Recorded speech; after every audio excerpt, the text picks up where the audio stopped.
నా పేరు చంద్రశేఖర్ యాదవ్. మీరు చూస్తున్నారు హాట్ మీడియా సోషల్ మీడియా. ఈరోజు మనకు ఉస్మానియా యూనివర్సిటీ దగ్గర ఫిజికల్లీ ఛాలెంజ్డ్ అతను బ్యాటరీ వెహికల్ పైన జొమాటో కొట్టుకుంటూ ఇలా జీవనం గడుపుతూ ఉన్నాడు. ఈరోజు ఉస్మానియా యూనివర్సిటీకి ఆర్డర్ పడడంతో మనకు కనిపించడం జరిగింది. అన్న ఎట్లా చేస్తూ ఉన్నాడు, ఏంది అన్న జీవితం ఎట్లా గడుపుతుంది అనేది అన్న అడిగి తెలుస్తాం. అన్న నమస్తే అన్న, మీ పేరు? నా పేరు నమస్తే, నా పేరు కిరణ్. మీరు ఎక్కడ ఉంటారు అన్న? నేను అమర్పేట ఉన్నాను. మీరు ఎప్పటి నుంచి ఒక జొమాటో అనేది కొడతా ఉన్నారు ఈ వెహికల్ పైన?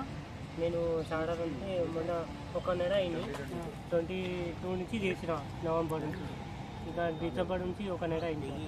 ఇప్పుడు మరి మీకు గవర్నమెంట్ నుంచి స్కూటీ వెహికల్ ఇస్తారు కదా, మరి ఇవ్వలేదా? మీరు ఛార్జింగ్ వెహికల్ మీద కొడుతూ ఉంటే మీకు ఛార్జింగ్ బ్యాటరీ డౌన్ అయిపోతుంది కదా, మరి మీరు ఆర్డర్లో మధ్యలో ఇబ్బంది కలగడం లేదా? మధ్యలో ఇబ్బంది ఏమైనా అవుతుందా మీకు? నాది వెహికల్స్ అంటే నాది 70% ఫిక్స్ ఉంది. తెలంగాణ అప్లై చేస్తే అన్ని వాళ్ళు తెలంగాణ చేసి ఏం సాయం చేయలేడు. బయట వెహికల్స్ చూసి కొన్నాడు 10,000. అది మొన్న 10 ఆర్డర్లు కొట్టాలంటే బ్యాటరీ అప్డేట్ ఉండాలి కదా, ఒకటి అప్డేట్ ఉంటేనే అవుతుంది. 500 సంపాదిస్తుంది. ఇప్పుడు రోజుకు 500-600 సంపాదిస్తారు ఈ ఛార్జింగ్ 3-వీలర్ సైకిల్ మీద. ఇప్పటి వరకు ఎన్ని రోజుల నుంచి చేస్తున్నారు? ఎంత ఆదాయం వస్తుంది మీకు? నెలకి 15-20 వేలు సంపాదించగలుగుతారా? చేస్తాను. 20,000, 18,000, మినిమం 18,000. మీ ఫ్యామిలీ నేపథ్యం ఏంటి? మీరు మ్యారీడా? అన్మ్యారీడ్. ఇప్పుడు తెలంగాణ గవర్నమెంట్ 3-వీలర్ స్కూటీ ఇస్తే కూడా మీకు బెనిఫిట్ అవుతుంది అనుకుంటారా? అవును సార్. మీరు ఇంతకుముందు ఉన్నటువంటి గవర్నమెంట్లో కానీ ఇప్పుడున్న గవర్నమెంట్ కానీ కలిసే ప్రయత్నం చేశారా? చేసాం, కానీ ఇంకా మడపేట పోయినాను ఆఫీసు. అక్కడ చాలాసారి తిరిగి ఓడు సపోర్ట్ చేయలేడు.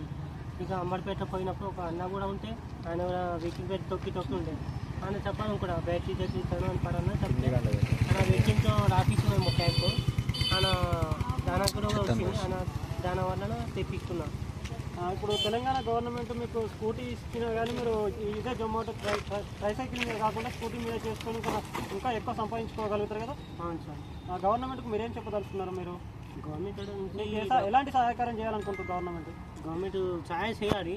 అంటే పరిచయం తక్కువ ఉంది, స్టడీస్ ఏమో 10th ఒకటి ఉంది, విద్యార్థి ఒకటే 10 ఉంది, HSC ఉంది. చాలా డిగ్రీ అంటే బీకామ్ లేరు, కాలేజ్ చదువుకున్నది ఇస్తానని అన్నాడు. సాధారణ పర్సెంటేజ్ ఎంత ఉందా? 76 ఉంది. అయ్యో, ఇదండి పరిస్థితి. తను ఆర్థోపెడికల్ హ్యాండిక్యాప్ అయినా కూడా, స్కూటీ లేకపోయినా కూడా ట్రైసైకిల్ మీద నేను జొమాటో కొట్టుకొని రోజుకు 400-500 సంపాదించుకుని నా జీవనాన్ని గడుపుకుంటున్నా అని చెప్తా ఉన్నాడు. తను ఎడ్యుకేషన్ 10th వరకే చదువుకున్నాను, ఇతర హయ్యర్ ఎడ్యుకేషన్ నేను చేయలేదు. తెలంగాణ గవర్నమెంట్ నాకు ఒక 3-వీలర్ స్కూటీ, యాక్టివా స్కూటీ ఇస్తే నేను జొమాటో కొట్టుకొని నా కుటుంబాన్ని నిలదొక్కుకోవడానికి, నాకు ఆర్థికంగా ఎదగడానికి సహాయపడుతుందని చెప్పేసి తెలియజేయడం జరుగుతూ ఉంది. తెలంగాణ రాష్ట్ర ముఖ్యమంత్రి రేవంత్ రెడ్డి గారు వెంటనే చొరవ తీసుకొని, అదేవిధంగా మహిళా శిశు సంక్షేమ శాఖ, వికలాంగుల వయోవృద్ధుల సంక్షేమ శాఖ మంత్రివర్యులు అయినటువంటి సీతక్క గారు కూడా తక్షణమే స్పందించి ఇతనికి ఒక యాక్టివా స్కూటీ తెలంగాణ రాష్ట్ర ప్రభుత్వం నుంచి ఇప్పిస్తే అతని కుటుంబం బాగుపడుతూ ఉంటుంది, కుటుంబం అభివృద్ధి చెందుతూ ఉంటుంది. మనం ఉస్మానియా యూనివర్సిటీ దగ్గర నుంచి ఒక వీడియో తీయడం జరుగుతూ ఉంది.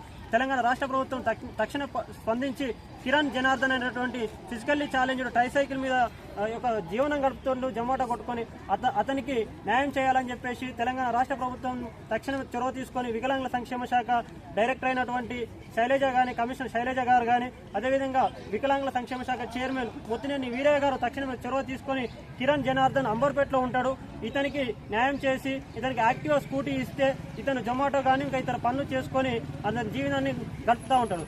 Osmania university arts college, 4th studio.